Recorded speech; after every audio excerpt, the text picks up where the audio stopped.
Oh, hello. Sorry, you've just caught me reading my, never mind. That's so lame. I'm going to leave that in anyway. Hello and welcome to my fifth, I think, film review blog or whatever. You must be a glutton for punishment because you keep coming back and listening to me ramble on. So thank you. The three films I'm going to talk about today are 10 Cloverfield Lane, Midnight Special, and another movie called from the oh god, from the Loco Film Festival, which I went and saw last night. Okay, so here we go. Okay, so first up is 10 Cloverfield Lane. Did I like this movie? Yes, yes, yes, I did. Definitely.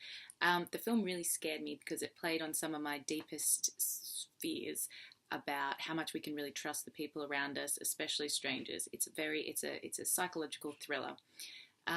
The plot. So I want to tread carefully here because I think one of the best ways to see this film is to go into the cinema knowing nothing about the plot. So all I'm going to say is that it's about a woman who's been in a car accident and she's being held captive potentially by two men who were telling her that the outside world's been affected by a widespread chemical warfare attack or something, and she can't leave. She has to stay in this room. So that's all I'm going to say about the plot. Oh yes, shit, they are. I forgot about. My housemate just had to come and tell me that I nearly burnt. I left this in the oven. That's why I don't cook because I forget what I'm doing. So. Yep. Mhm.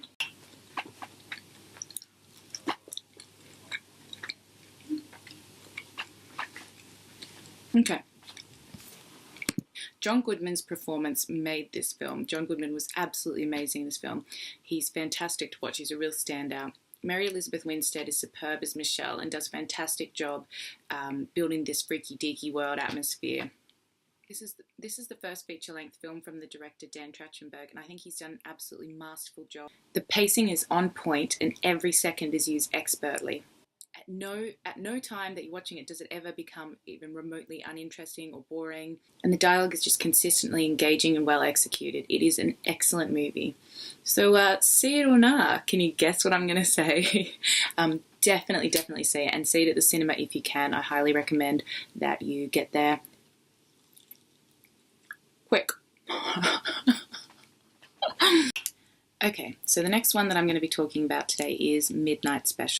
Midnight Special is pegged as being a thinking man's sci-fi, which I think is such an arbitrary and condescending label. The film revolves around a boy who has supernatural abilities and powers, and his father, who are running away from a cult and the government who want to use the boy's powers for assumably nefarious purposes. So Kirsten Dunst was a huge draw card for me in wanting to see this film. She's one of my favourite actresses, and I think that she was completely wasted playing the boy's mother.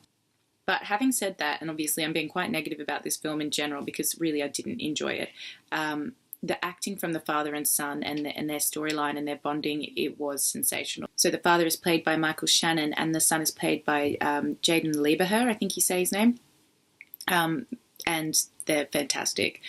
Their on-screen relationship was one of the best parts of the whole film. So it's a deceptive storyline because for the first 30 minutes you're sitting there with clues being thrown at your face like, what? Then you have your aha moment and it's all kind of downhill from there. There's so much tension built and so little resolved that it almost makes me angry. I'm a busy lady and I don't have time to be waking up at 1 o'clock in the morning and wondering what happened in the end of Midnight Special. After the novelty wears off, which it does about after the first 30 minutes, when you have that aha moment, you just want it to be over, which is such a shame. And you're just sitting there, you're distracted by your frustration. So writer-director Jeff Nichols is clearly very inspired by sci-fis of old, so things like especially Close Encounters of the Third Kind. Sorry, I probably shouldn't be eating while I'm talking. I have no idea why I'm doing that. And I think some people have called it a tribute movie, and if that was the case, if that's all it was, it's a beautifully executed tribute movie. I recommend well, here we go. We'll just skip straight to See It or Nah. So See It or Nah, I really want to say nah, but if you're interested in the genre, if you like sci-fi, then you're probably going to see this movie anyway, and if you're into somebody that buys into the hype, then you're probably going to see this film anyway. Yeah. Okay, so just a quick one to finish. For another role that I do, one of the many hats that I wear, I've been covering the BFI's Loco Film Festival. It's a Loco Comedy Film Festival. last night I saw Steve Omren's Ah is how you say it. I thought when I first read it was or but it's actually like like you're grunting like an ape, because the film is imagine if humans were apes, but in modern life. That's basically the film. There's no discernible language spoken. It's grunting and like that. I can't. This is the weirdest vlog that I've done so far.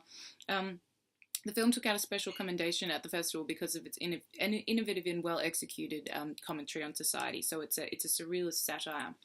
I'm talking with my mouth full. So it's a surrealist satire.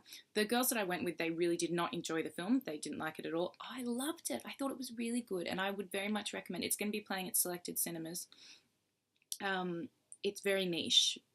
Do seek it out if you can, or buy the Blu-ray or DVD, because it's good to support the small independent films and these amazing comedy actors. It's got Julian Barrett, Noel Fielding's in there, so if you're a fan of those two, check it out.